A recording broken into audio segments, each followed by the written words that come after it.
Hi my babies, welcome back to my channel. It's your girl the Alpha Woman here, and we are on Ask the Alpha.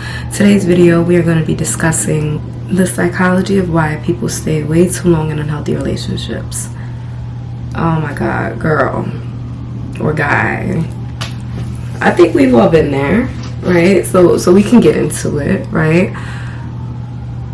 I also myself have stayed way too long in unhealthy relationships, but 9 times out of 10 when you see people do this, it is more so a direct reflection of their subconscious and what they believe that they are with their value, right? If they have maybe lower self-esteem or they don't value themselves in a way that they should, you are going to see them staying in situationships or codependent relationships because they don't believe that they'll be okay by themselves. Now, this does not have to be a one-sided dynamic. This could be upon both people who are in a relationship. Shit, if you poly, all three of y'all, because let's talk about it. But it's really, really hard to see people that you love even remain in situations like that, because 9 times out of 10, if you're in a healthier dynamic, you'll be able to see, if you know that person. And if you're in an unhealthy dynamic, you'll be able to see that too. We as a collective do need to work on our self-esteem. We need to work on making sure that we love ourselves. It's so easy to stay in unhealthy dynamics, and I've also seen many times and often people don't speak up about what bothers them in their relationships, and if they do, they hint at it and they expect there to be great change until they end up bottling it all up. And then they leave, or they explode, or they do something very drastic that is much, much unlike themselves. All because they didn't decide to actually express how they felt. And when people aren't expressing how they feel, it doesn't mean that it's a direct correlation on you guys' dynamic. They could just have a hard time speaking up. They could also maybe have to deal with things that make them feel unheard or things along those nature, because we're people, we carry childhood wounds and trauma, and who knows if that person that you're dealing with actually got a chance to heal from the things that they grew up around.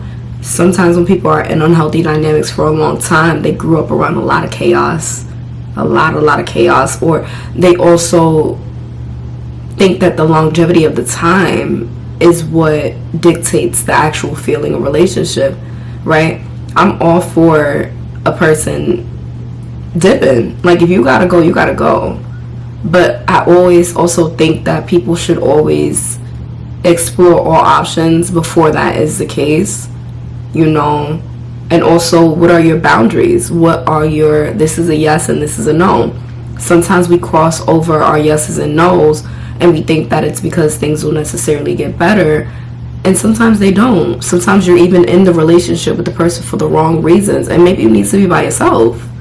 That's not to say that everyone is deemed to have a lonely life and you can't live and laugh and have love, but I would much rather to see the people that I love, and myself included, I would so much more rather to see them separate and come back together on a healthier note than destroy each other or destroy other people.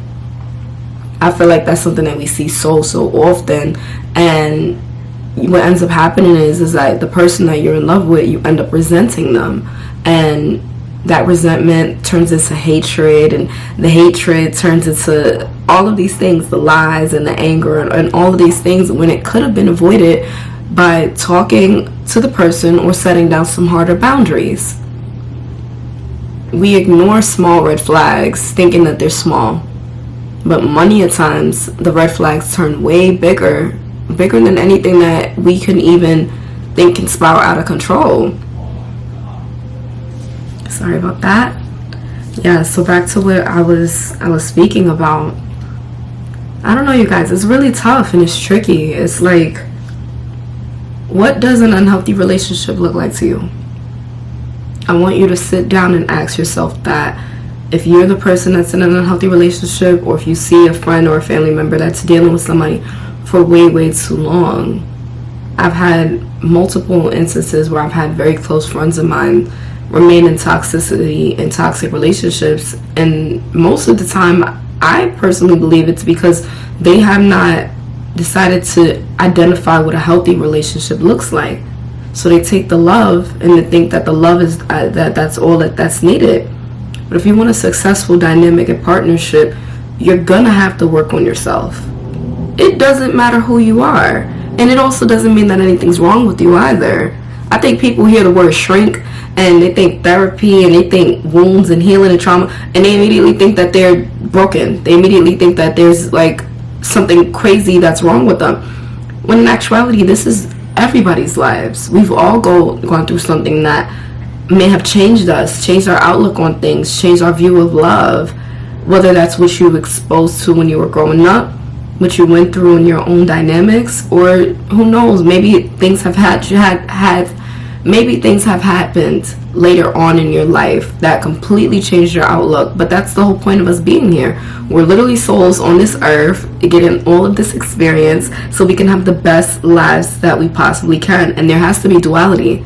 You can't have good without bad. You can't have bad without good. It's your job for you to decide what that looks like in all of your relationships. Don't wait for a man to start hitting you.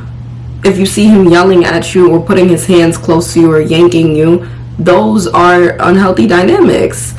Those small things that you think are actually really small. Same with cheating, same with lying, all of these things. Everything also doesn't necessarily need to be fixed. Not if you don't want it to be. If you love the person and you believe the person loves you, I want you to look at what love really looks like. Okay? What does healthy love really look like? Did you have examples of that when you were growing up? You know, I can use myself for case point and example. My mom is married now, right? And she's in a very healthy dynamic. But my entire childhood, I grew up seeing nothing but unhealthy dynamics. All of the women in my family don't have partners, so they were very hyper independent, and I have about 7 or 8 uncles. Love them. If you guys ever see this, love y'all. But almost all of them have cheated on their wives a lot of times, and I seen it, and it made me grow up thinking, well, I as one singular person will not be enough for a person, right? I'm gonna have to be okay with sacrificing loyalty in dynamics, you know, because he's not beating me, or he's giving me money, or something along those lines. When that is very unhealthy. And then you think about it and you think, well, we have a lot of time together and I love him a lot. That doesn't mean shit. Sorry to say, it don't. It don't. You have to know your worth. I could be with somebody for 10 years, and if they decide that after 10 years they want to start acting up, they want to start doing all this craziness, they gotta go. It's really just that simple. It's not as simple mentally, because I'm not saying that doesn't mean that you're not going to hurt. And it also doesn't mean that you're not going to want to still try. But I'm a firm believer in, if things start leaving your life, people, places, things, environments, jobs, friends, anything like that, it is supposed to be happening like that. And sometimes you shouldn't even wait for the thing or the item to leave. You'll get these little nudges and signs that you're not in the right environment, and then they will slowly start becoming louder and louder the more that you don't listen. Right? Case in point, I had an unhealthy relationship with one of my jobs, right? I worked in an urgent care. I hated it. Everyone that knows me knows this story. I hated it so bad, right? And I look back and I think about how I was been supposed to leave that. I was been supposed to leave it.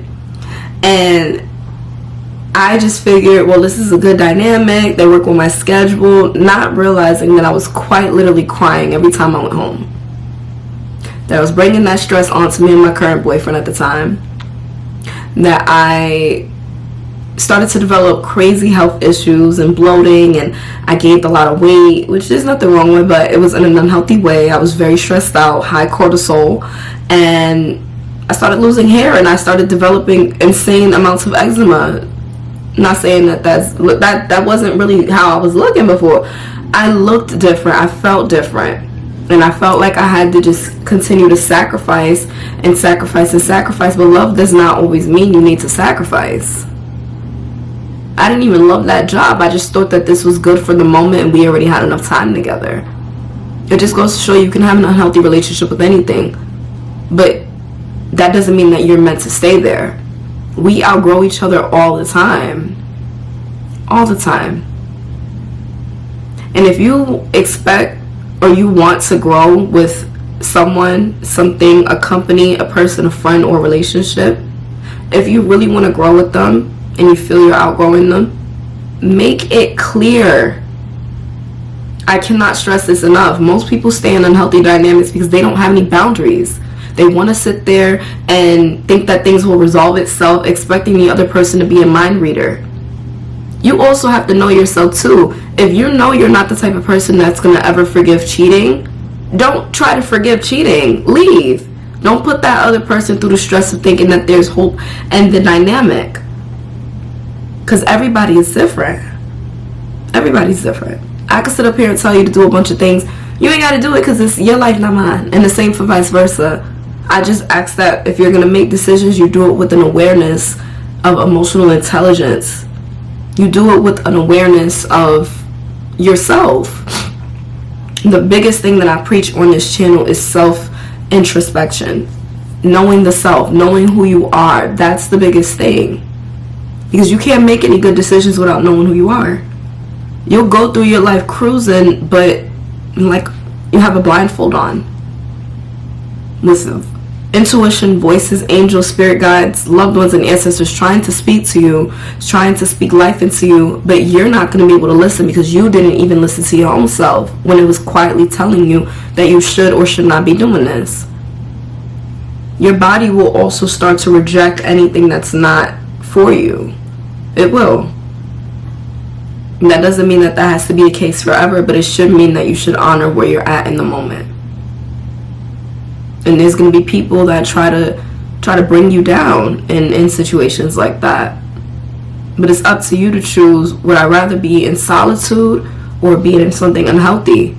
Don't let the idea or aspiration of codependence rule you, because you're strong. We're all strong. Much stronger than we look. And it's possible, you can do it, but you have to have courage. If you're a beautiful woman or a handsome guy and you know you got a heart of gold, it doesn't matter if you don't have everything in the world to offer. Nobody does. Nobody's perfect. And it doesn't matter if you have a deep afflicted love for a person. If they are not respecting you, if it is turning toxic, if you don't see the relationship getting anywhere, and I don't just mean physically, I really mean mentally, because we have hard times. It's just life. You go and you do it. I don't want to say with another person, but if that's what'll make you happy, I suggest taking time by yourself. You ever met somebody that is like a serial dater? And that's not to really come at nobody, you feel me? Because when I was growing up, oh my God, I think up until I hit like 21, I never took a break on dating. And I've been dating since I was like 15. And that shit fucked me up. I'm sorry it did. It fucked me up because I didn't get a chance to even grieve the previous person ever.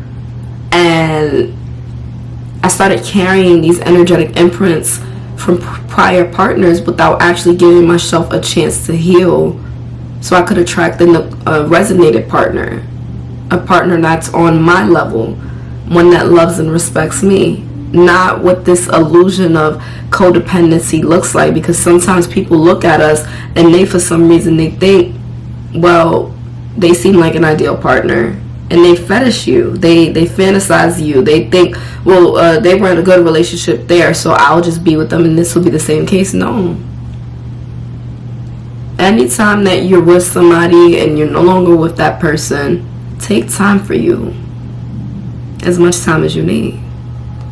Don't be afraid of your shadows. Don't be afraid of being afraid. Take the time, all the time in the world that you need, because you are the only person that knows how deep it hits you. And if you don't think that any of your relationships hit you and you're just able to just run into another relationship or dynamic or anything like that. Even jobs. If something fucked up happened at your job that really fucked you up, take time from there too. If you need a couple of months off of work, it's mental health. We don't have enough people supporting solitude, and that's what I think a really big problem in the generation is, because we need more of that.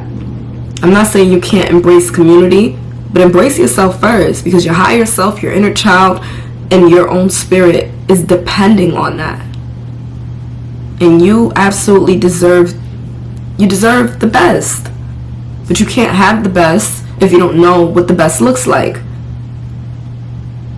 You'll sit there and subconsciously attract in people that don't resonate, people that you might vibrate with on a heart level. But if it's hurting you, if it's not the experience you want in your life, and you know better is out there, go get better. Take time to sit, not chase, embody your feminine energy, and attract it in. I don't care how long it takes. Hopefully that doesn't sound too much like an order, but I speak from experience. My soul is very wise, and I do wish that I had, when I was growing up, I wish I had somebody tell me to slow down. I wish I had somebody tell me, yes, you want happily ever after, but that's not going to come until you become happily ever after in yourself, until you're whole in yourself. Even epigenetics wise, which I speak about in a lot of my videos, we're carrying trauma from our mothers and our grandmothers' wombs. You do got to take time to clear that out. It's not, oh, I don't resonate with that, so that's not true. No, even if you don't know your mom and your grandmom, those energetic imprints are in you because you were in their womb. It's just science. So you might subconsciously think your partner style or the people that you attract is one kind of way, when in actuality it's not even that kind of way. That's just what your mother attracted. That's what your grandmother attracted. That's as far as their self-love capacity has gone. We're all different people, different races, different lifestyles, and different backgrounds. That's all going to look very different. You have to do what's best for you, no matter what. Thank you for listening. I hope and intend that this video helped. If you want to work with me, link is in my bio. Okay, thank you. Love you. Bye for now.